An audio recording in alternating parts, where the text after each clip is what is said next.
Assalamualaikum warahmatullahi wabarakatuh. Perkenalkan, nama saya Sri Nur Hayati dengan NIM 20030150041 dari kelas PJKRA angkatan 2020. Nah, di sini saya akan menjelaskan sedikit tentang peranan olahraga dalam pengembangan disiplin dan kerjasama.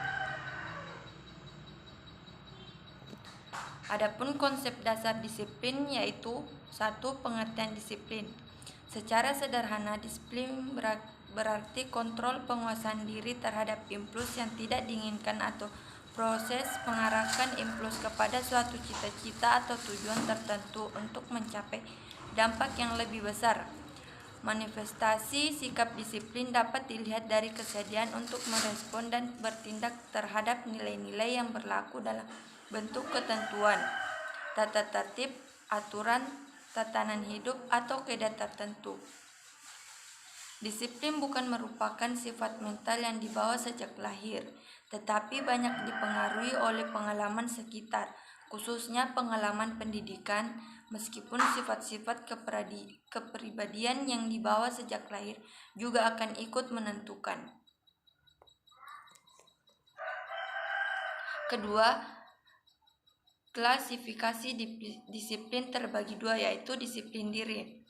Disiplin diri adalah disiplin yang ditanamkan atas dasar pemahaman dan kesadaran yang lebih mendalam untuk menghargai dan mematuhi segala nilai, norma, kaidah yang berlaku tanpa peduli terhadap adanya tidaknya pengawasan, sanksi, hukuman, atau penghargaan. Atlet yang memiliki disiplin diri sudah memiliki kesadaran untuk berlatih sendiri, untuk meningkatkan keterampilan dan menjaga kondisi fisik dan kesegaran jasmaninya, dan lebih lanjut selalu akan berusaha untuk hidup dan berbuat sebaik-baiknya sesuai dengan citra sebagai atlet yang ideal. B. Disiplin semu. Disiplin semu adalah disiplin yang ditanamkan dengan paksaan, karena takut hukuman atau sanksi, karena perintah tanpa disertai pemahaman dan kesadaran. Disiplin jenis ini tidak akan bertahan lama dan hanya akan muncul jika diawasi. Takut pada ancaman, hukuman atau sanksi guru atau pelatih. Disiplin semu adalah sikap atlet yang tampaknya selalu patuh dan menurut perintah, tetapi tidak disertai kesediaan psikologis dan tidak disertai kesadaran untuk melakukan perintah-perintah kepada saat pengawasan dan saksi, porak-porandalah segala ketentuan dan peraturan. Ketiga, mekanisme menumbuhkan disiplin dalam olahraga. Penanaman disiplin pada dasarnya merupakan upaya untuk menanamkan kepada Tuhan yang didasarkan atas pemahaman dan kesadaran, rasa tanggung jawab, kesanggupan menguasai diri, dan lebih mengutamakan kepentingan orang lain. Menanamkan disiplin tidak harus dengan tindakan otoriter ataupun kekerasan. Self-control disiplin adalah disiplin yang tumbuh karena kesadaran dan pengawasan diri terhadap kemungkinan tindakan menyeleweng pada dirinya sendiri. Sedangkan under-control disiplin merupakan disiplin yang muncul karena pengawasan ketat, paksaan, dan hukuman.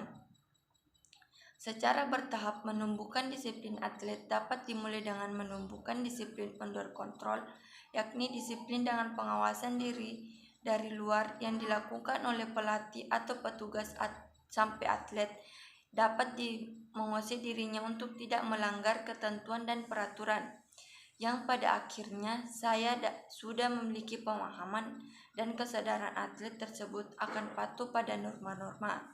Adapun uraian yang dapat disimpulkan beberapa hal sebagai berikut. Pertama, disiplin sangat dibutuhkan oleh setiap individu dalam kaitannya dengan pencapaian tujuan yang ditetapkan.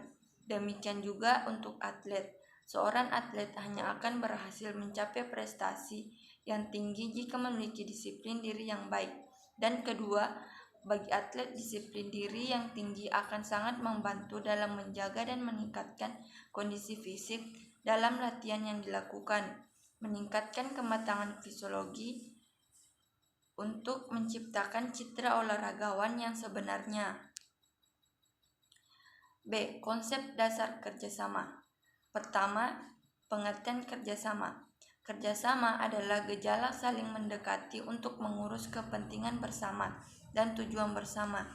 Kebalikan kerjasama adalah pertentangan. Kedua istilah ini merupakan dua sifat yang dapat dijumpai dalam seluruh proses sosial di masyarakat, di antara individu dengan individu, kelompok dengan kelompok, dan individu dengan kelompok. Pada umumnya, kerjasama ditandai dengan persahabatan. Akan tetapi ada kerjasama yang dilakukan di antara dua pihak yang bertentangan dinamakan antagonik cooperation. Dan jenis kerjasama ini merupakan suatu kombinasi yang amat produktif dalam masyarakat modern. Hubungan timbal balik yang bermakna itu akan menghasilkan suatu tata nilai tertentu atau peraturan-peraturan tertentu yang sering disebut dengan norma sosial atau norma kelompok. Norma sosial atau norma kelompok merupakan patokan umum mengenai sikap dan tingkah laku individu sebagai anggota kelompok yang berkaitan dengan kehidupan yang saling menguntungkan sehingga dapat mengurangi rasa curiga, pertentangan, dan permusuhan. 2. Persyaratan kerjasama. Pertama, kerjasama harus didasari oleh kepentingan yang sama. Kedua, kerjasama harus didasari oleh prinsip keadilan. Ketiga, kerjasama harus didasari oleh keinginan untuk mengerti dan memahami dari orang-orang yang terlibat dalam kegiatan tersebut. Keempat, kerjasama akan terbentuk apabila semua orang memiliki tujuan serupa tentang hal yang ingin dicapai. 5. Kerjasama akan lebih mudah terjadi jika saling menolong kelompoknya jika diperlukan. Keenam, kerjasama akan terbangun jika dilandasi oleh prinsip saling melayani. Ketujuh, kerjasama merupakan perwujudan tanggung jawab dari tiap orang yang terlibat dalam kelompok. 8. Kerjasama mewujudkan rasa saling menghormati akan meningkatkan motivasi setiap anggota untuk mencapai tujuan bersama. 9. Kerjasama harus didasari oleh kompromi, karena aktivitas bersama akan dilakukan oleh lebih dari dua orang dan memiliki keinginan, kemampuan, dan kebutuhan pribadi yang berbeda. Ketiga, jenis kerjasama. Tidak ada manusia yang sempurna.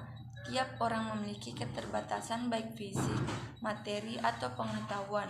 Karena itu, setiap orang perlu bekerja sama dengan orang lain, saling memberi dan saling menerima dengan tujuan mengatasi kelemahan masing-masing.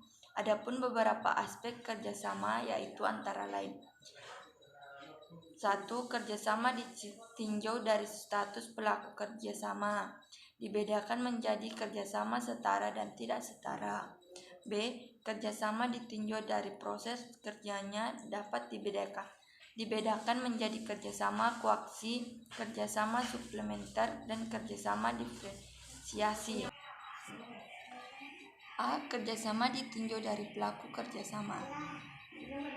Kerjasama setara. Kerjasama setara adalah jenis kerjasama yang terjadi antara dua orang yang mempunyai posisi yang sama. Misalnya, kerjasama antara produsen dan konsumen. Produsen sebagai orang yang memproduksi sesuatu memerlukan konsumen yang mau dan mampu membeli hasil produksinya. Konsumen memerlukan seseorang untuk memenuhi keperluannya akan suatu barang, yaitu produsen. Dalam hal ini, tidak ada orang yang dipaksa dan memaksa untuk melakukan sesuatu. Kedua, kerjasama tak setara. Kerjasama tidak setara adalah jenis kerjasama yang terjadi antara orang yang berbeda posisi, namun kedua pihak saling membutuhkan untuk kepentingan masing-masing. Misalnya, kerjasama antara kepala biro dengan pegawainya. B. Kerjasama ditinjau dari proses kerja. Pertama, kerjasama koaksi adalah jenis kerjasama yang dilakukan oleh yang memiliki pekerjaan sama. Mereka berkumpul untuk menambah kesenangan kerja. Kedua, kerjasama suplementer adalah jenis kerjasama yang dilakukan untuk mencapai tujuan yang sama, namun tak dapat dilakukan sendiri. Ketiga, kerjasama diferensiasi adalah jenis kerjasama yang dilakukan melalui pembagian kerja secara teratur, pekerjaan terbagi-bagi, tidak sama bagi setiap orang, lebih luas dan kompleks lagi. Suatu pekerjaan diperlukan keahlian berkumpul. Selain jenis-jenis kerjasama tersebut, ada juga pembagian kerja sama berdasarkan ruang lingkupnya, yaitu kerjasama internal dan eksternal. A. Kerjasama internal adalah kerjasama dalam lingkungan kelompok atau masyarakat yang bersangkutan. B. Kerjasama eksternal adalah kerjasama yang dilakukan dengan pihak luar kelompok atau luar masyarakat atau luar perkumpulan olahraga yang bersangkutan. Kerjasama dilakukan adalah dapat dilihat dari sudut pandang persepsi dan kognisi, motivasi dan kebutuhan kepuasan, tujuan, organisasi, saling ketergantungan dan interaksi. Kerjasama internal yang harus dibina oleh perkumpulan olahraga adalah antara unsur-unsurnya. Setiap unsur harus melaksanakan fungsi dan perannya sesuai dengan kedudukannya masing-masing, dengan disemangati oleh kerjasama dari berbagai sudut pandang.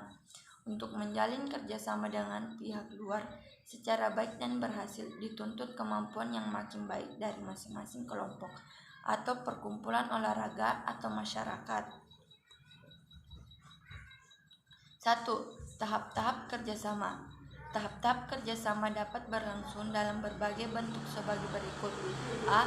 Menyendiri, bekerja sendiri. Pada tahap ini seseorang memerlukan waktu dan proses untuk mengenali dirinya sendiri.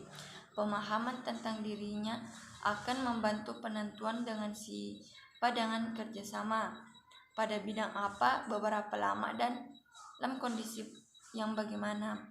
B. Mengamati dan mengenali lingkungan. Mengenali lingkungan tempat kerjasama akan terjadi merupakan cara yang dapat membantu seseorang menentukan sikap untuk terlibat atau tidak terlibat dengan mengacu pada pemahaman potensi diri.